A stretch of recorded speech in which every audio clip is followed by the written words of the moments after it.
Coming to you live from a Bilo parking lot, a men's restroom, this is Thicc Inc. And we are live here with your host, top 100 Madden player Tristan Kilgannon, and ESPN featured athlete Isaiah Ashley. This week we're going to give you our power rankings for the last four teams left in the NFL playoff. We're going to tell you who is the best team left and who we think is going to wind up in the Super Bowl. We also have a few random news stories to throw in there for you. National championship game went down and a few wild things went down after that. Isaiah, who is your number 4 team My left? number 4 team left is the Green Bay Packers. And I think it is safe to say that looking at their schedule and looking at how they've played throughout the year, they are the worst 13-3 team ever. Week in and week out, games were decided by 10 or less points against teams who weren't that good. And while they beat some meaningful playoff teams, they lost some very big games, namely of which being to the 49ers, which was an absolute smacking. Two of their weaknesses, though. Their secondary has a propensity to get burned deep, which the 49ers were able to capitalize on, as well as the Cowboys, and they have a lackluster O-line compared to what it normally is. That is normally one of the strengths of the Packers this year, not so much. I don't see them being able to win a game in the playoffs past the second. You were going to go with the way originally when I was making my list that you thought Aaron Rodgers would carry them through. I thought you had a higher opinion of them. But I have the same opinion. I have them as a number 4 team in the playoff. And I know that I predicted the Packers to go 12-4, have a very good year before the season even started. And I was high on their ability to make a run to start the season. I thought they improved their defense. Aaron Rodgers is going to have a good year. But they haven't been special in anything. I know 13-3 is a great record. But just because they're a good team, I don't feel that they're a great team. They almost lost to a team in the playoffs who was missing their 3 best running backs in the roster. Not saying they're good running backs, but they didn't have their 3 starters. Meaningful running back. Let's not take away from him. But I know, but I'm just saying they lost 3 people, and then they picked 2 people up off the street, and Marshawn Lynch, who's past his prime, and a guy who I never even played meaningful time in the NFL. They lost their starting tight end early in the year, and several players on the Seahawks defense were dealing with injury. Jadeveon Clowney, who was still balling out. And the Packers still struggled to beat them. If Devontae Adams on a 39 isn't in press coverage man on, and that's not going to happen against the 49ers. The Seahawks made a mistake there, got the ball back, and MVP runner-up Russell Wilson's hands. If they do not play off of Jimmy Graham on 3rd and long, Jimmy Graham doesn't get that first down. Russell Wilson gets another chance, slight chance, but still a chance. So they're in a very good position to lose that game, and they're still able to win because of the shortcomings on the Seahawks side. So when they play one of the most consistent and best teams in the league in the conference championship, I do not see them being able to win the game or keep up with the 49ers defense. Speaking of the 49ers defense, you've transitioned exceptionally into my next team. I've got the San Francisco 49ers as the 3rd best team. And stay with me, ladies and gentlemen, the San Francisco 49ers are frauds, which makes it even more amazing that they're in this situation. Jimmy Garoppolo is not a good enough quarterback to be playing in the AFC Championship game, let alone the Super Bowl. But he is going to make it to the Super Bowl. I think this team is better than the Packers. They have the best defense in the NFL. Offensively, they have some major issues, such as, one, Jimmy Garoppolo throwing. 2, the O-line is a little bit inconsistent. Pair that with the Packers' meaningful pass rush in front 7. That could cause problems. But overall, I think just a superior defense will yet again let them beat the Packers. To give you some perspective, they scored 37 points in 45 plays the last time they played the Green Bay Packers. That is amazing. They almost scored a point for every play they ran. I have not seen anything like that in a long time. Well, I don't disagree. I disagree with you that the 49ers are frauds. They've been one of the most consistent teams in the league. Their defense has been better than every other defense in the league, and they have an offense to pair with it, unlike the Patriots had when they have elite defense and not the best offense. But my number 3 team is the Tennessee Titans. And the Tennessee Titans were not expected to be in this position. I was shitting on them before the season. Isaiah had an interesting back and forth with someone in our comments section, and now we find them in the AFC Championship game. Derrick Henry has been spectacular. The last 2 weeks, he has over 200 total yards of offense in back-to-back playoff games. Everyone knows he's going to get the ball, and he still managed to do that. That is incredible. He even threw a touchdown pass, Dontari Post style, in the last game. Their defense, which was not spectacular during the regular season, has been incredible and has been doing some things other teams were unable to do. They forced 3 turnovers by Lamar Jackson, 2 interceptions, 1 fumble. They didn't limit his yards necessarily, but they forced 3 turnovers. Prior to the game, he had only 7 turnovers all year. That's almost half of what he turned the ball over all year. So their defense is getting hot at the right time. I believe this team is on fire, and I think they have a great chance to beat the Chiefs. I don't see that happening because of how high I'm on the Chiefs, and I'll get to that in a little bit.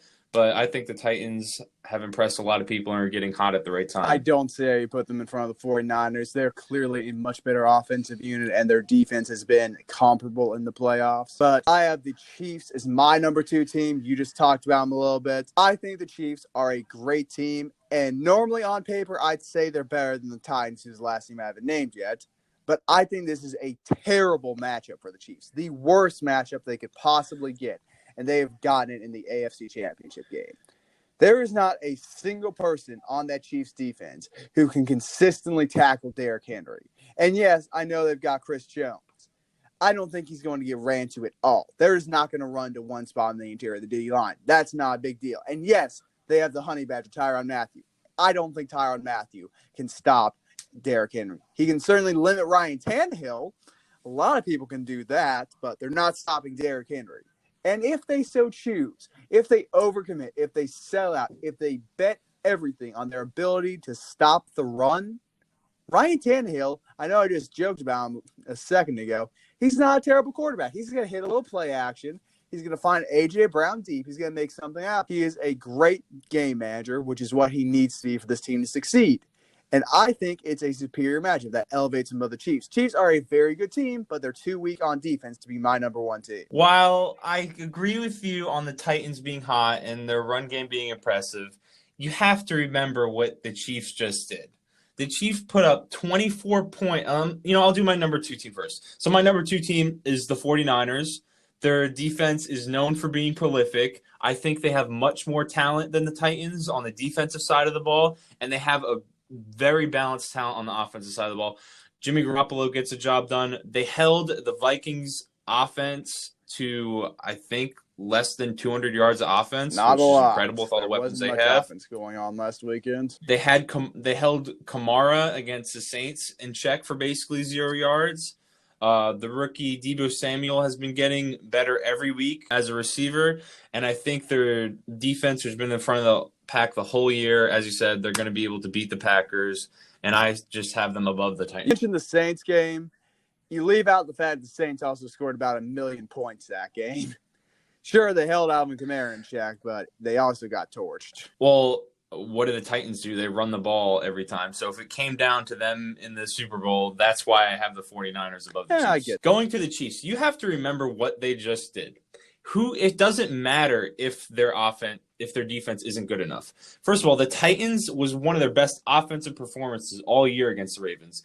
Are they going to be able to duplicate that a week later against the Chiefs? The Chiefs put up they were down 24-0 in the second quarter and were winning by the time halftime ended. By the time that half ended, and then went on a 51 to 10 or 7 run for the rest of the game. How many teams can do that? Only the Chiefs can. The performance Patrick Mahomes put on and their passing attack was incredible. Their defense also made plays when it mattered. They're not bad. Sorensen especially stayed locked in, forcing the fumble. He also made the tackle on the punt and the fake punt. So their defense can make plays when it matters. They got them back into the game. The reason the Chiefs were able to drop 50, I think it was over 30, the Texans finally scored again. So I think both the Chiefs and Titans are coming off insane highs. And this game will either be the Chiefs winning in a blowout, or if it's close, it could go either way. But the Titans aren't winning in a blowout. And if the Chiefs offense comes off the high that they're on, I think there's no way the Titans are able to beat them. But like I said, it could be really I'm going close to give some context to that 24-0 lead. There were 4 or 5 drops by Chiefs wide receivers in the first quarter. There was a muffed punt by Tyreek Hill, which let the Texans start inside the 10-yard line. There are multiple little things like that, which just did not go in the Chiefs' favor at all. And while I agree with you, it's very impressive how many points their offense put up, the comeback they went on is not what everyone's talking about. And I'm just kind of contradicting myself, but I don't find that comeback super impressive. I think the Texans lucked out to an early lead and the better team exposed them. I mean, I obviously have the Chiefs at number 2. I'm not saying they're a bad team. I think they're the second best team in the NFL right now. But I think the Titans right now, with the streak they're on, how their defense has been playing, and the ability of their offense to manage the clock is just not going to be beat. You say, oh, the Chiefs can score a lot of points. When they only get to touch the ball for 20 minutes or less a game, I don't see how that happens. The Titans will dominate the clock. They will keep the ball out of Patrick Mahomes' hands. And I know you say, oh, well, the Chiefs can score on any given play. I get that.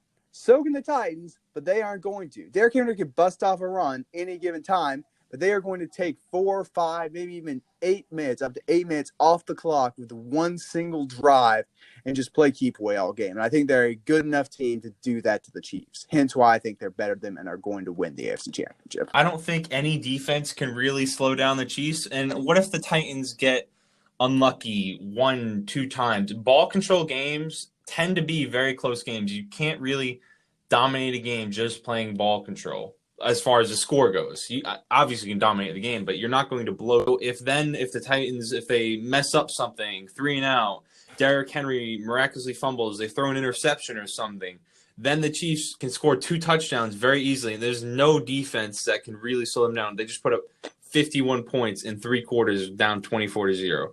I like I said, I'm advocating for the Chiefs here because I think they're incredible, but I do also see the points where the Titans would possibly be able to control the game on the ground. I will say this, then we're going to start heading on to our next segment. I get what you're saying about turnovers. They could be very costly. If the Tennessee Titans were a turnover pro team, I'd agree with you. But how many times has Derrick Henry fumbled the ball in the playoffs? 0. I have no idea, to be honest. How many interceptions has Ryan Tannehill thrown in the playoffs? He's not been to the playoffs that often. I mean this year. 0. Oh, I think 0. They don't turn the ball over. I don't think the Tennessee Titans are a team which makes those types of mistakes. You'd be absolutely right if they were. If they were, say, the Vikings or the Texans, teams which turn the ball over a lot, which made the playoffs still, I'd agree with you 100% that one turnover could be costly. I just don't. They're also playing an Arrowhead, particularly since the Chiefs don't have anyone on that defense. I feel confident in forcing that turnover. But they have Mayfield, they have Jones, they have Sorensen, a guy you probably wouldn't expect to come up big. He came up big, made 2 huge plays that got them back in the game. So I think the Chiefs have that ability to make plays on defense, and with that and the ridiculous high their offense is coming off of, I think they're gonna win. You seem to think the Titans are going to win and make the Super Bowl. We'll have to see how it goes. Let us know what you think in the comments down below. Let us know who you think the best 2 teams left are, what your rankings of the top 4 are. And recently, sadly, I feel bad for Panthers fans, Luke Keuchly retired. And it's hard for players to take a step away from the game, but he had 3 concussions has missed 7 games over the past 2 years. And he said in his video that he feels like he cannot keep up and does not feel like he can play the game as fast and as physical as it's supposed to be played. In a few games I watched this year, it really did seem like he was out of it. It didn't seem his body language wasn't the best. Of course, he's one of the best middle linebackers to ever do it, so he was a Pro Bowler again, and fans love him. But it didn't seem like he was into it anymore. He had a career low in TFLs, which maybe kind of reflects him feeling like he doesn't have the speed anymore.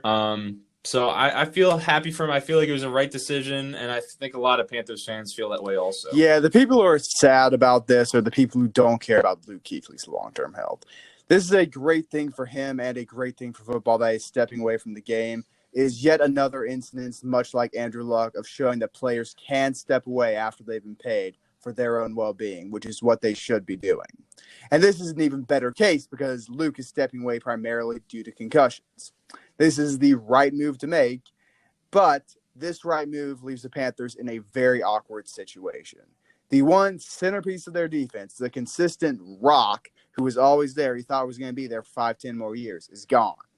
And I think they've got 3 options. One, they can either try and compete next year with Cam Newton, which I don't think they'll have a good enough roster, particularly the loss of Kuechly.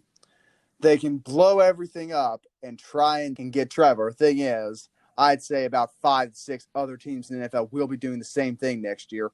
Or they can try and select a quarterback from this year's draft class, which I'd say is kind of shaky, and try and build around him.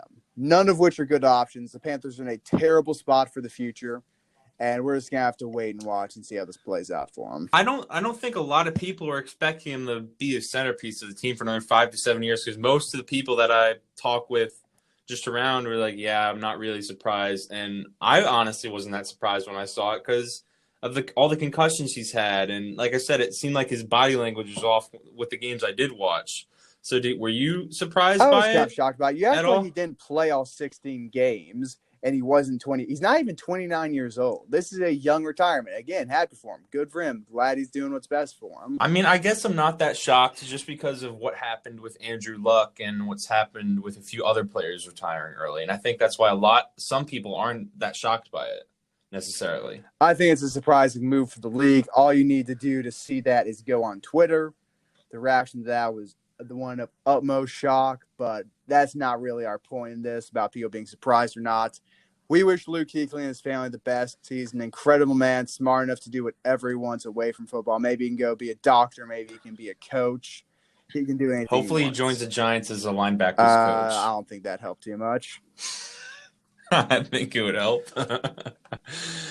All right, but national championship game, Isaiah, do you want to start off with? Ladies and gentlemen, the national championship was a one-man show. The electrifying, the exciting, the outstanding, the heart-stopping Joe Burrow carried the LSU Tigers past the Clemson Tigers. It was one of the best passing performances I've seen in college football, and it caps off the best season a quarterback has ever played in college football history. It was lights-out football. After the first quarter, after he figured out that amazing Clemson Tigers defense, he lit them up. He hit Jamar Chase deep several times. He accounted for 9 catches with 221 yards and 2 touchdowns. He hit Justin Jefferson deep, well over 100 yards for him. He hit Thaddeus Moss, Randy Moss's son, in the end zone twice. Got him wide open with his phenomenal pre-snap reads and play calling. It was an amazing display from Joe Burrow, and the Clemson Tigers just cannot keep up with that subpar in comparison quarterback, Trevor Lawrence. Subpar? That's what you're calling Trevor Lawrence? Trevor Lawrence is subpar compared to Joe Burrow. A lot of people are calling him the greatest NFL prospect since Andrew Luck. Yeah, well, how did Andrew Luck's career turn out? How do you feel about Colin Cowherd calling Joe Burrow, what was it, Andy Dalton, I think, or a more athletic Andy Dalton? That is like calling Lamar Jackson a black Tim Tebow. That is that blasphemous of a comparison.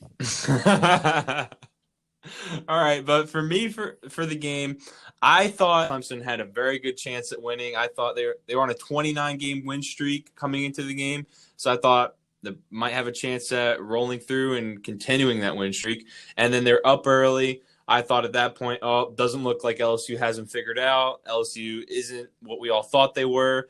But turns out they were. Joe Burrow lit up the Clemson Tigers on that 3rd and 17 where Joe Burrow scrambled all the way down to was like the 10-yard line. Then throws a touchdown to Thaddeus Moss. I was like, Joe Burrow is the real deal.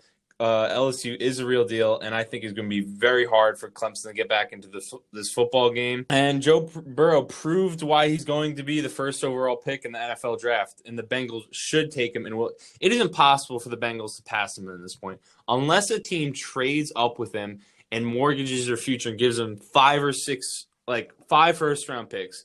There's no way he's not a Cincinnati Bengal next year. If he can overcome the Bengals' dysfunction, that is a different story. But if he becomes a bust, the Bengals at least have a very solid reasons to picking him, unlike the Giants initially did with Daniel Jones if they don't live up to expectations. Which he is not. But I knew Clemson was not going to be able to win the national championship game. I didn't realize this during the playoffs. I didn't realize this during December. I realized this late in September when they played the North Carolina Tar Heels.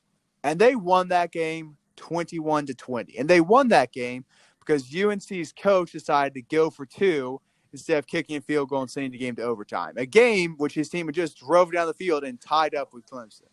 Horrible coaching move. They got played close by UNC. They got played close by a lot of teams who really weren't that good. And it's amazing to me they got in the situation they were able to overcome Ohio State.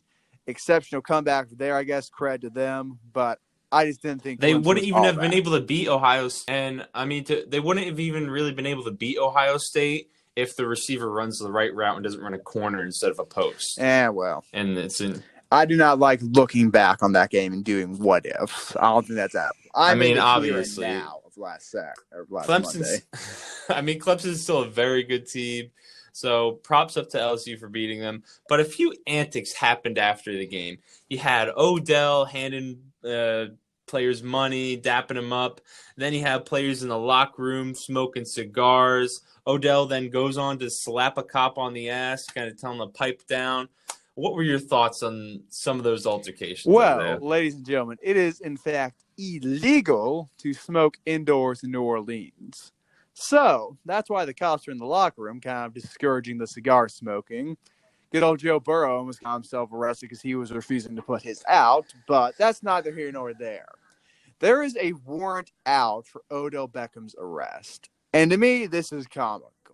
This is funny stuff. He should not have this sanctioned on him. It was a little pat on the butt to a police officer after the college he went to just won the national championship game.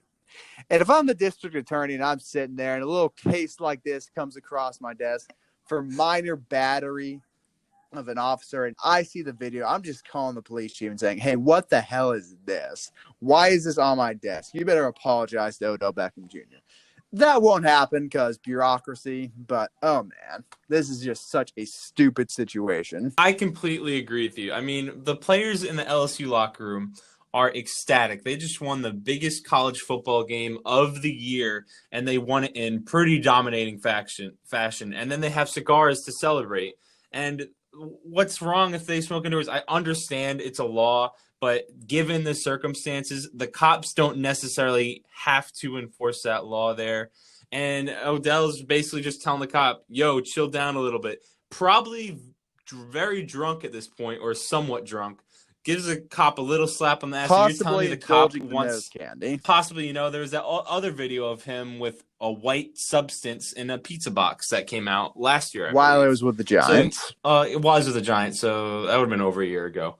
But you never know what Odell's getting into. And he gives him a playful pat on the ass, telling him to kind of calm down. And now the cop is pressing charges on him. That has got to be one of the softest cops ever. That is ridiculous to me. But then moving on to Odell paying the players, I don't think that's a big deal at all. And probably players he's interacted with before. It could have even been a situation where he bet the player that he wouldn't perform in the game. It was like, oh, shit, you fucking balled out tonight. Here's some money. You played great. I don't think that was anything wrong with that. I think most sane people think there was nothing wrong with that. But, of course, NCAA is going to ruin Orgeron's careers. They're going to ruin a lot of people's careers just because Odell did that, and Odell did that in front of cameras, which was idiotic on his part. Well, I don't think they're going to try and ruin the most famous coach in college football in the last 5 years, even surpassing Saban. They're not going to do that. That'd be a dumb move by them. But Odell Beckham probably should have been careful. I don't know who he was handing out money to, allegedly handed out to multiple people, both on and off camera. I hope he handed it out to juniors who are going to the draft. Otherwise, the NCAA is going to be coming down hard on them. And while that is kind of funny, it's also kind of sad. But don't let Odell Beckham Jr. distract you from the main story of the evening. The LSU Purple and Gold Tigers are the national champions. The best team in college football, one of the best teams ever. And that has been our podcast this week. A bit of a short one. Let us know what you thought about the national championship, Luke Keuchly's retirement, who you think are the best teams left, who you think is going to win the Super Bowl, who you think is going to match up in the Super Bowl. Thanks for watching. Leave a like, subscribe. Go Tigers.